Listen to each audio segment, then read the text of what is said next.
Hello and welcome to the 2020 series presented by the New York Film Academy. The 2020 series are creative conversations with visionaries about craft, creativity, and collaboration.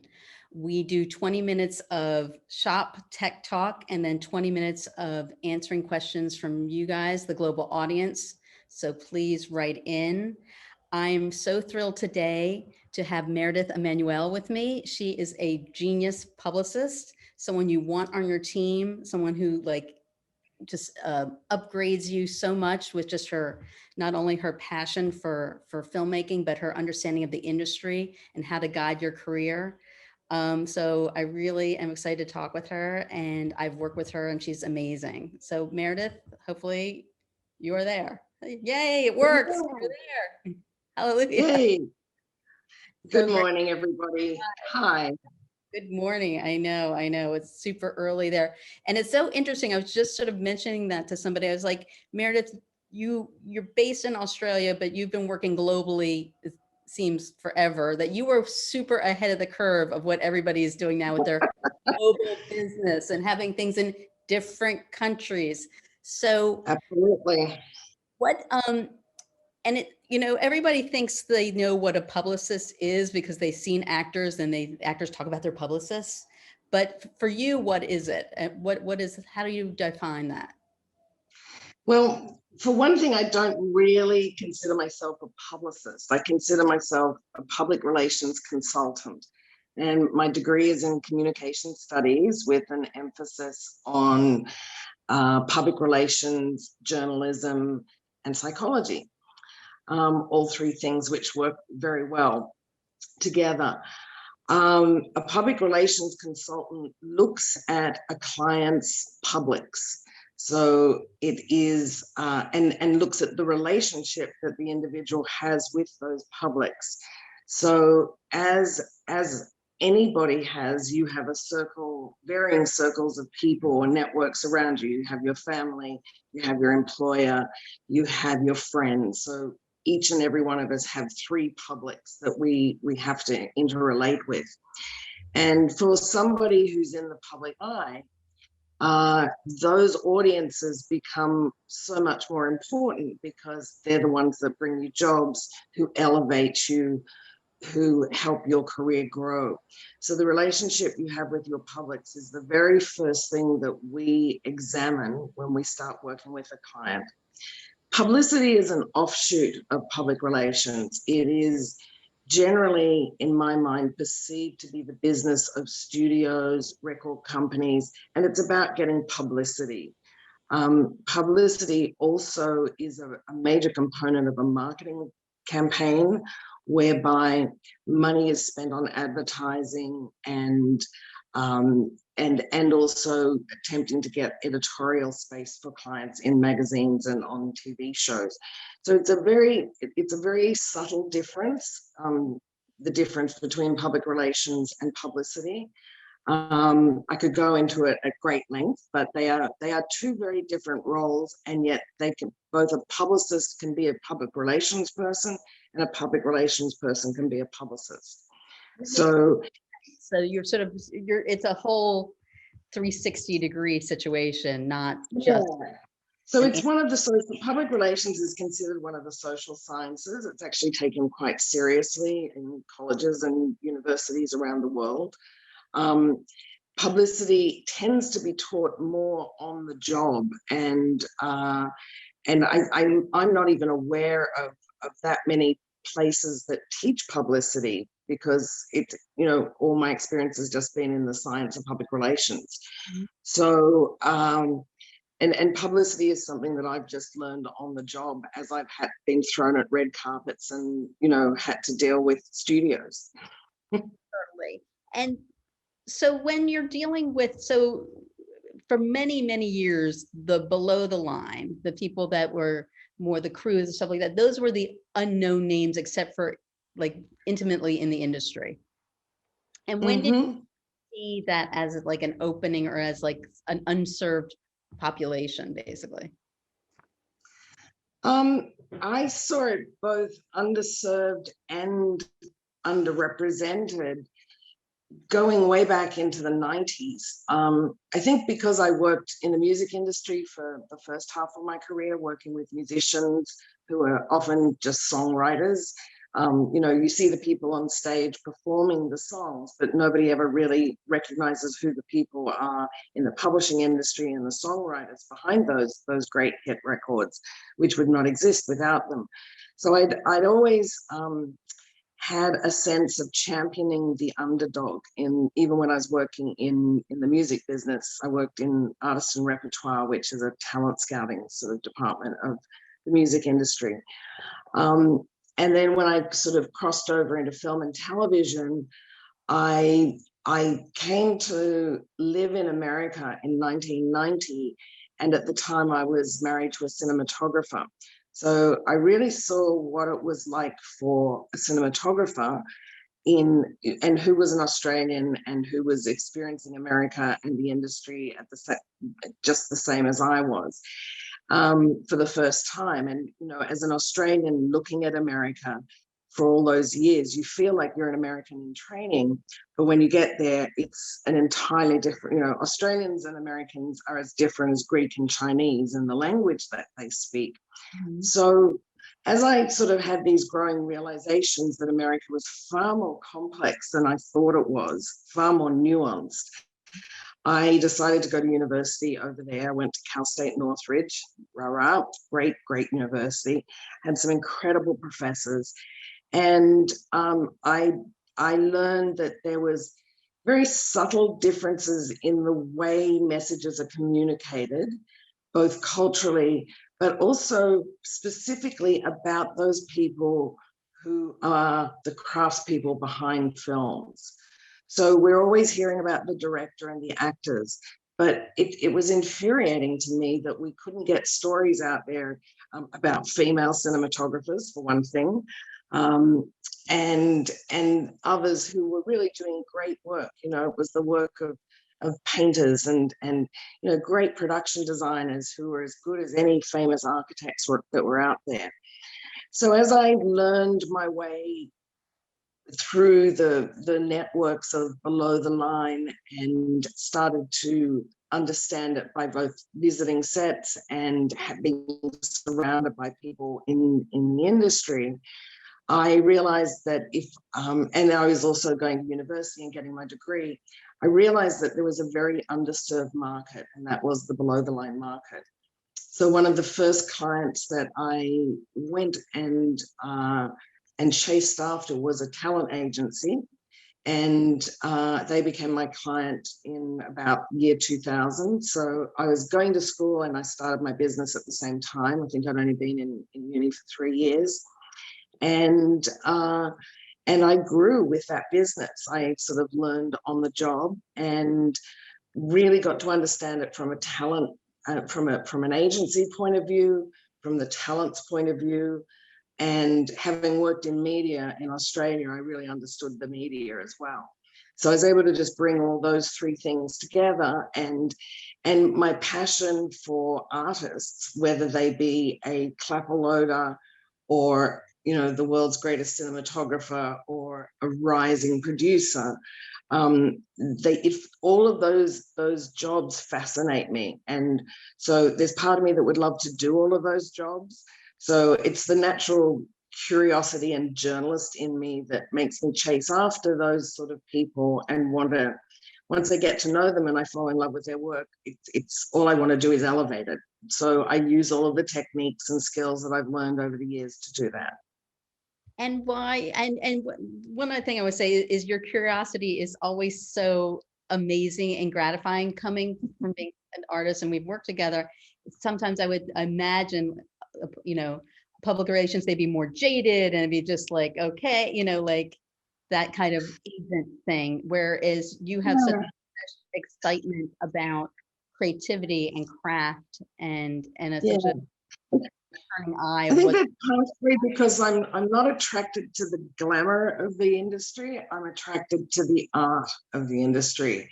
And I was very fortunate a year or so ago, I got to produce my first documentary. And I got thrown into the role. I was the publicist for this particular project. I ended up bringing the money and the resources and the production company together. So all of a sudden I was a producer because I had to answer everyone's questions and solve a whole lot of problems. And I learned that that's what producers do. They're miracle makers. They make something out of nothing. And I have so much respect for producers because they're probably the most misunderstood and hardworking people in the industry.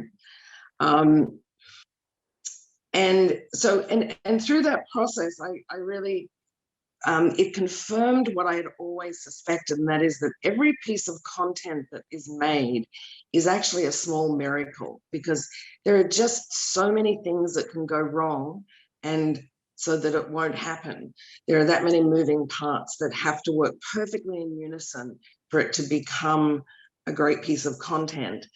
And that takes a lot of skill and very talented people. You know, they've got to be able to communicate with each other. They've got to have their own inherent unique talents. They've got to be able to work and towards a mutual vision. And you know, there's a lot of content out there that's rubbish. And so to really get to be making content that's at the top of the field takes enormous creativity and guts and determination. And so the people who do that have my utmost respect. And I'm constantly curious about, how do those people get to be there? How do they come together? How do they solve these problems? And it's a never-ending story. You know, the journalist in me is always looking for, well, you know, every single film or television project, there's not enough time, there's not enough budget. There's always that, and that you can get jaded about that being the story, or the weather was bad, you know, when you ask people about what the challenges were. But once you really get into the tin tacks of it and start asking questions about how they really achieve the work, there are these wonderful stories that happen behind the scenes that to me are just as interesting as the story on the screen. And I think that over the last 20 years, there is a growing audience of people who are interested in how films are come to be made. So, and I think, you know, I've also actively contributed to the education of journalists over the 20 years I've been in the business, encouraged them to write about below the line. And we are now seeing that there is a very healthy, you know, number of media around the world who specialize in reporting on that, on the topics. So that gives me great joy to be part of that community. And, you know, I'll champion its growth forever and ever. I know. I mean, it must be. I was thinking about that. Is that your journalist background must have very helps journalists who not necessarily are tech oriented or anything like that to start understanding what are the questions, what are the stories, what would be interesting, what do you find? Because not every journalist would know really how to sort of delve into more, say, the human story underneath a person who's like a gaffer or lighting designer. I think that's changing. There are a lot of really good tech journalists out there who can talk cameras and lenses and blocking and shot lists till they go blue in the face, and who can also get into, you know, tech specs and why one lens is different to another. There's a large number of tech journalists who are brilliant at their trade craft. And then there are an enormous number of journalists who are great at finding the human story behind a filmmaker's journey through that piece of content. You know, they're the ones that are working for sort of more broadly read publications like Hollywood Reporter and Vanity Fair and Variety, and there are many great bloggers and podcasting and you know, web series shows where they're exploring those now, those sort of stories. So there's a certain amount of education that goes on, but what it comes down to is we have, when we're pitching a story, we have to find what the unique angle is. So we have to think like journalists. Journalists are overwhelmed, underpaid. They never get to eat lunch. And so anything that we can do to make their lives easier, they appreciate. And so our job is to help their creative process kick off. So we don't just say, hey, here's this person who's ready to do an interview with you. We have to say, here's this person who's got this story about X, Y, and Z. And, you know, we can also give you artwork that will illustrate that story, or a piece of a clip or film, you know, to illustrate it. So, so we have to be able to provide the whole package of information to the journalists to make their job as easy as possible, and to try and help them find their angle. So they might not decide to go initially to our angle. They may, after they interview our client, they may find something that's much better. And, you know, we're always great. We're happy to see any coverage, but, you know, we read pretty well everything that our journalists write about our clients. And we acknowledge great work. You know, when they've written a great story, we say thank you. and yeah, so it's you know, we're constantly building relationships in the world of media. And then lately we've also found that we're building relationships between our own clients, because we've got such a lovely roster of independent artists, you know, who are all different stages of their careers. There are some who are perhaps younger, who look up to some of our older clients, and wherever we can sort of set up an introduction or a mentorship, or if somebody doesn't have an agent and we feel they're ready, you know, to get an agent, we'll help make introductions as well. So it's not just about getting media, it's about expanding each client's network. And, you know, which might mean just connecting them to other people in their actual craft. Because, for example, cinematographers rarely get to see each other except at, you know, industry events, because they're always off shooting. And so the opportunities for them to gather and share, break bread together are very few. So we encourage them to do that. We encourage them to go to events like Camera Mage in Poland, events that, you know, are run by their local cinematography societies around the world. And the same goes for costume designers, production designers, etc. So we're often introducing people within their own network and then helping them expand their network to know more producers, more directors, more people who are likely to hire them. But we're not talent agents, so we don't get them the work. We just, we improve the ability and the relationships so that they may be able to get work. I think that goes into, that is great. That goes into, we have a question from one of the Cricket Rumley, who works with people who are, you know, the students who are doing short films or graduates who are doing short films. And she has a question, is this year NYFA has 3 alumni whose short films qualified for the Oscars. 2 of them work with PR firms leading up to the short list. Can you talk about the soft skills that help a young filmmaker interact with press, social media, etc., to succeed in this milieu? Sure. So the question is, what are the soft skills somebody needs? Soft skills when one of your clients is dealing with the press or talking, interviewing with an agent, or I'm sure you know, sort of being on. So it's a short answer, and that's just to be authentically yourself. You know, your work, if your work is qualifying for the Oscars short program, your work is really good. If it's being selected into short film festivals, your work is really good. So always let your work speak for yourself first. And then when you're asked a question by the media or an agent or, you know, anybody that's potentially in a position to help advance your career, you just want to be authentically who you are. Answer the questions honestly. If you promise to do something, follow through and do it. Know your work, which you do. So be willing to talk about what the inspiration was, what the process was, what the techniques were that you used. All of that's in your head. And you just want to get across, you know, the best version of yourself. So you should, if you're authentic and you actually like the people that you're talking with, even if you don't know them, you know, let your humanity shine through. I think that's probably the best advice I can give. That's great advice. That's really great advice. And we talked earlier that, so you said you loved working with individuals a bit more than, say, working with an agency.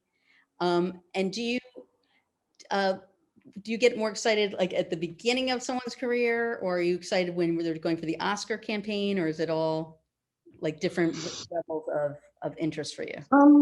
It's really exciting when our clients get an Oscar nomination, because that's something that, you know, we're often very strategically working towards. So, for example, with Rachel Morrison's campaign, we made history, and you know, that was our intention right from the get-go, was to break that glass ceiling and finally get a woman nominated for Best Cinematography.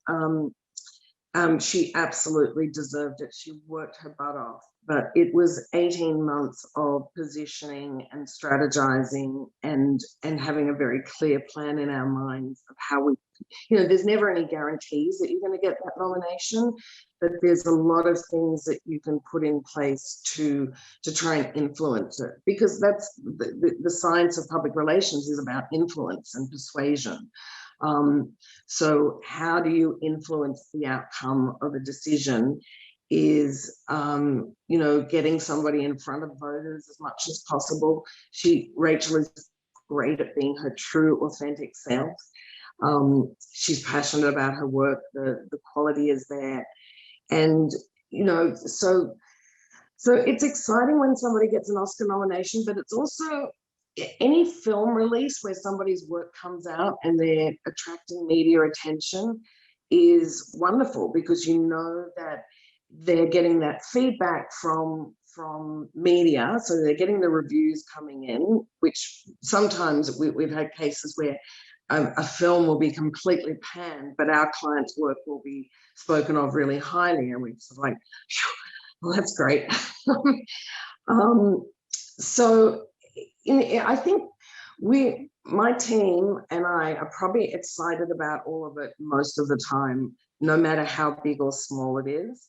You know, even if a film wins an award at a short film festival, that's a step towards, you know, a growing career. And so to see that our clients are always growing and achieving their goals and dreams, that's what really fulfills us.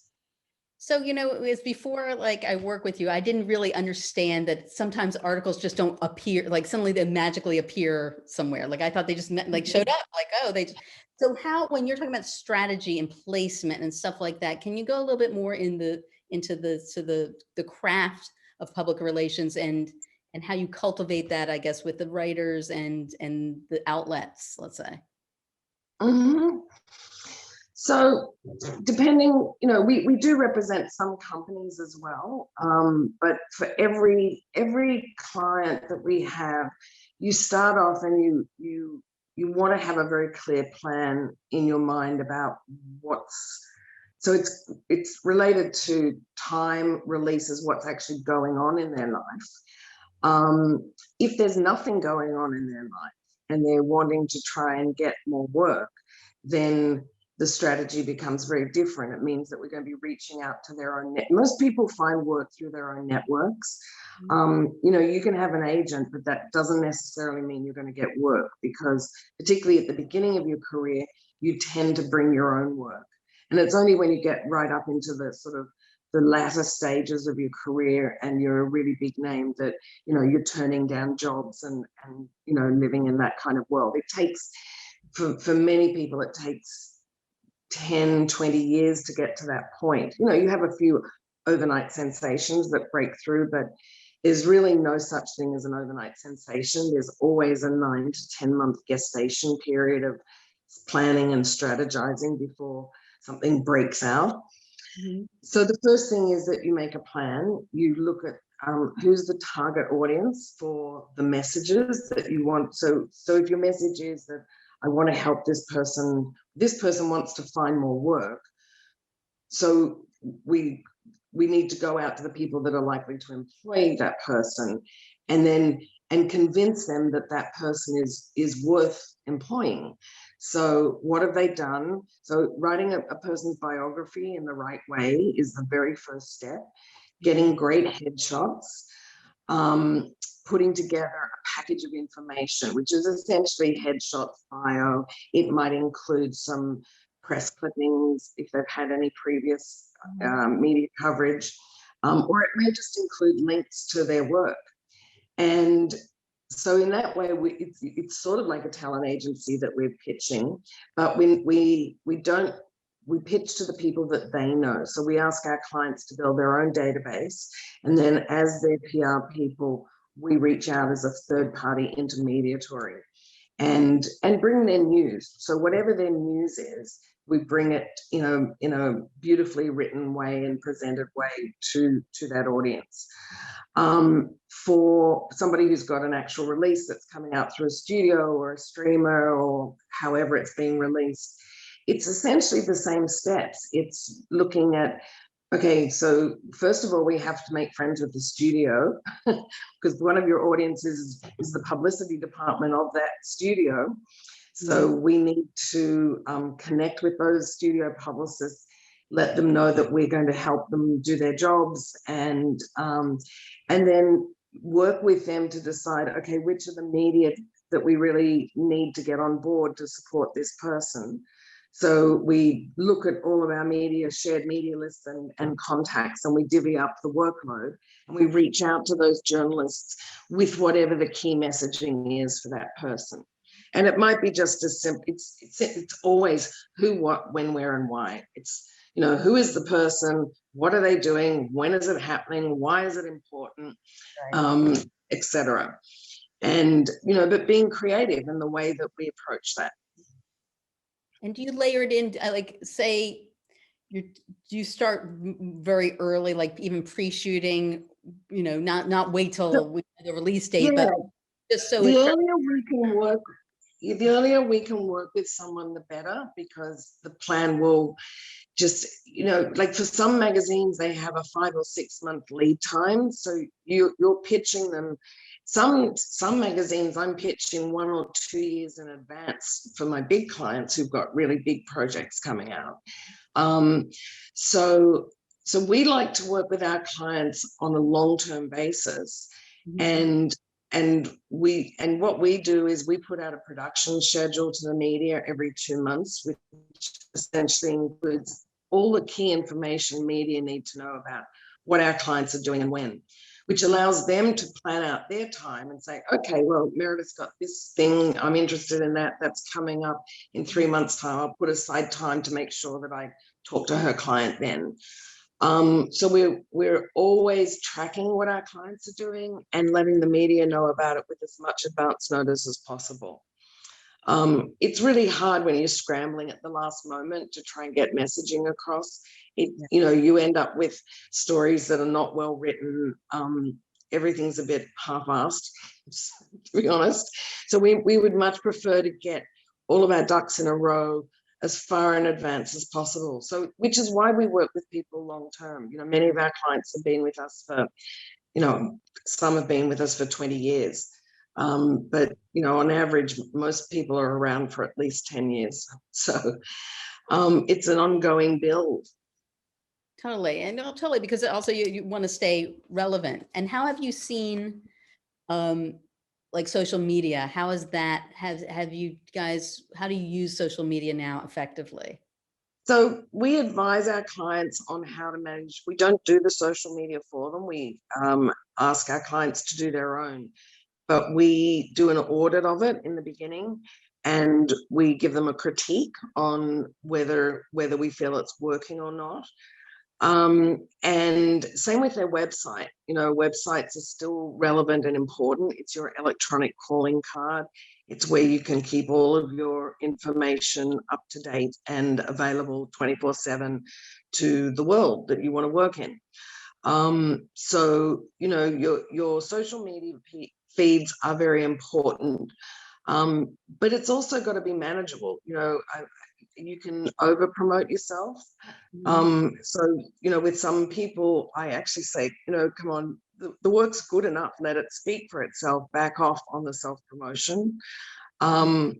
Other times people need to ramp it up, or they're not confident, and so we need them to speak out. And so we just guide and help them sort of craft their unique identity on social media. Everyone has a voice, and so you can't make somebody be someone that they're not, but you can encourage them to be their best selves.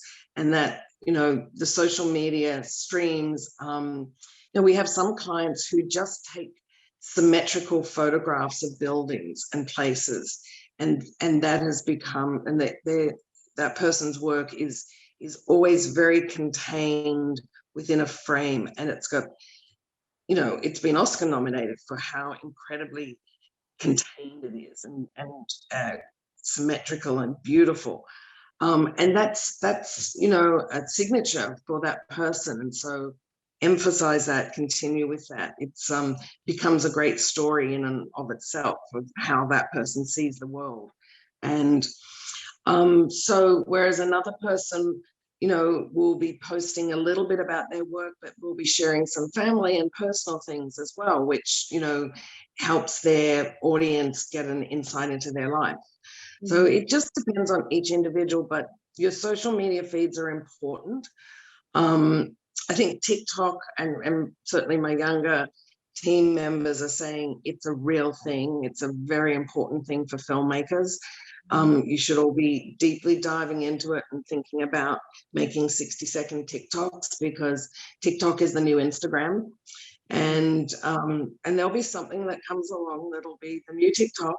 So you have to stay, even though I don't do a lot of social media myself, I stay across what's relevant because from a communications perspective, we have to examine the way we communicate with all of our networks, whether that's in person at an interview, via an email, via a social media stream, via a Zoom call. All of that is relevant. No, that's really super interesting. Question from Salvador. Before we are marketable enough to have a PR agent, what can we do as actors to build our career and create a profile that a PR agent would be happy to take on? And this is an acting question.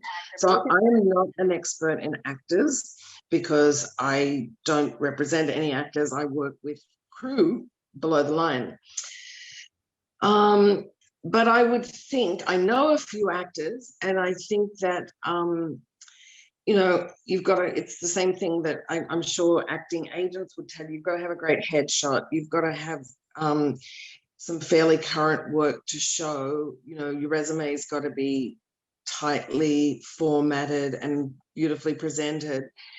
But it's also that thing of, if you don't have a lot to show, create your own work. And with tools like TikTok now, you can get together with your buddies, create fun TikToks. Just keep at doing what you love. If you're acting and you have a passion for Shakespeare or stand-up comedy or whatever it might be, great dramatic scenes, create a TikTok, of reenactments of Law and Order monologues.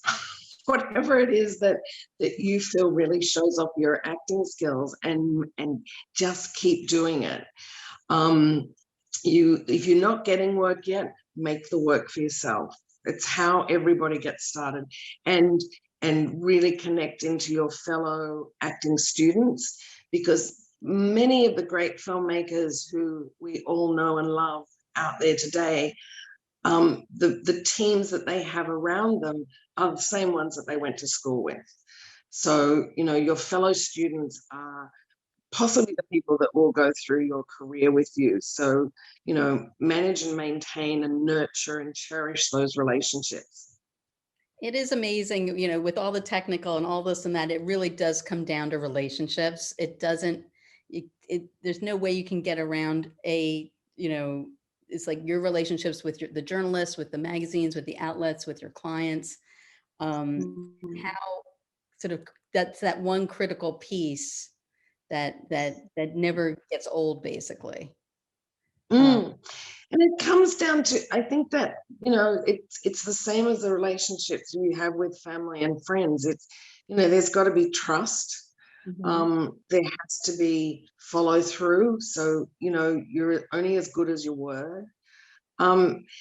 It's a very competitive world out there. We don't live in there is no space for assholes anymore. The great thing about Me Too and all of the movements that have happened with Black Lives Matters, everything, a lot of it's about just being kind to your fellow human and cherishing each other for the great. Everyone has some good in them. I'm a bit of a Pollyanna, and even if I'm dealing with the most annoying person, I will look for the silver lining in that person and zero in on that and help that to blossom. So, look for the fellow good, create meaningful relationships, trust. I think sharing of yourself, that sort of disclosing things about yourself helps you become closer to people. So, trying to get to the heart of relationships quickly and then build upon that, that's what helps take you forward in life fast. 100%. And so this is a question I ask everyone is, so if you weren't doing this, Meredith, what would you love to be doing? Great question. Doing surgery on animals. Wow. So yeah, that's totally different. But I wanted to be a veterinarian when I was going to school, but I wasn't smart enough to get the grades that you needed to become a veterinarian. I am a trained veterinary technician, so I can still sew up a cut on a leg, but I just can't prescribe drugs to an animal. Have you done that before? Have you sewn up So have you sewn I up? have. Yes, I've actually sewn up my own leg once. And I've sewn up a big gash on my horse's chest. And yeah, so I'm a bit of a bush girl. I grew up with horses and being a tomboy and a gymnast and running around. I love the outdoors and so on. So how all of that translated into what I do now, I don't know. But I think, if I wasn't doing this, that's probably what I would be doing. Well, that's your third act. That's your third act. Either that or painting or, gaining some sort of artistic skill myself. I totally agree. Well, this has been amazing. Thank you so much. Where can It's a people pleasure. look at your amazing client list? What's your website again? If you tell us, Kate will write it in the chat. ebcoms.com. That's E for Echo, B for Bravo, C for Charlie, O for Omega, M for Mike, S for Sierra.com. Wonderful. And you can just check out all the amazing talent that you have and that you've cultivated. And thank you so much for getting up early and looking beautiful. Oh my gosh, putting on makeup at 5 o'clock in the morning. But funnily, I actually had a meeting with the Academy before you, so it's all worn off a little bit so far. That's good. It's been a productive day. So It has lots of Zooms. All right. All the best to you and have, good luck with everyone's careers. Thank you so much. And thank you, New York All Film right. Have a great day. Have a great day.